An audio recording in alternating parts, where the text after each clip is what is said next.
Voilà 20 ans que Jean-Jacques Goldman a pris du recul sur sa carrière. Heureusement, ses fans peuvent encore se consoler avec ses nombreuses chansons. Des anecdotes inédites seront d'ailleurs révélées par Éric Jean-Jean dans un podcast à écouter dès ce samedi 10 décembre 2022. Nos confrères de Télé Loisirs ont pu écouter le premier épisode. Jean-Jacques Goldman a beau avoir quitté la France, il reste toujours dans le cœur des Français. Il est leur personnalité préférée depuis des années. Un titre qui semble lui coller à la peau, même en restant éloigné des studios ou des salles de concert. Récemment, son nom est tout de même revenu dans l'actualité grâce à son fils, Michael Goldman, qui a accepté d'être le directeur de la 10e saison de la Star Academy.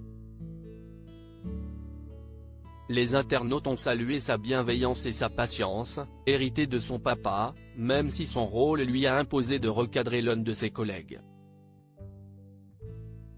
Si Jean-Jacques Goldman fait encore parler de lui, c'est parce que ses tubes traversent les générations. Je te donne, je marche seul, quand la musique est bonne.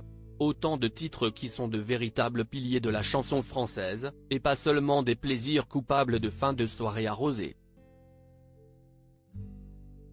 Jean-Jacques Goldman est aussi un modèle à suivre pour ses pairs. Sans le savoir, le chanteur a même influencé les 10 ans d'absence du rappeur MC Solar. Une carrière exceptionnelle, mais qui aurait bien failli ne jamais voir le jour. Des débuts peu convaincants. Des révélations inédites, faites par l'animateur de radio Éric Jean-Jean dans un podcast de 8 épisodes consacré à Jean-Jacques Goldman.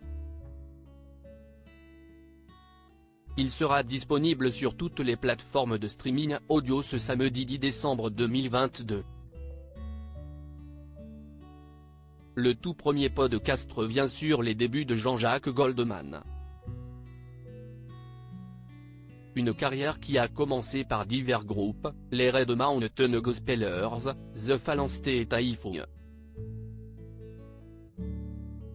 Dans les années 70, il s'enferme seul, dans une cave, pour travailler sur son premier projet solo, Démodé. Il faudra attendre 1981 pour que son premier album sorte. Et même s'il réalise son rêve, le succès n'est pas franchement au rendez-vous. En avant-première, nos confrères de Télé Loisirs ont pu écouter le premier épisode d'Éric Jean-Jean. À propos de cette période, il explique, il va falloir l'intervention d'une femme pour que tout bascule. Cette femme, c'est Monique Le Marcy, nommée en 1959 assistante du patron de RTL, Roger Créchet. Son vrai talent est celui de déceler celui des autres, et elle ne se trompe pas concernant celui de Jean-Jacques Goldman. Jean-Jacques Goldman marque l'année 1982 lorsqu'elle devient directrice de la programmation musicale de RTL, Monique Le Marcy mise sur le titre Il suffira d'un signe. Grâce à elle, il gardera la première place du hit parade d'André Torrent pendant 6 mois. Et la machine est lancée. Elle le pousse à participer à l'émission de radio de Michel Drucker, puis Jean-Jacques Goldman sera invité dans l'émission Champs-Élysées. Sa chanson devient le succès populaire du début de l'année 82, et le public connaît très bien la suite.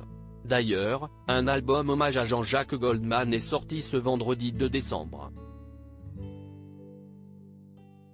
Il faudra patienter jusqu'à samedi pour en apprendre plus sur le chanteur.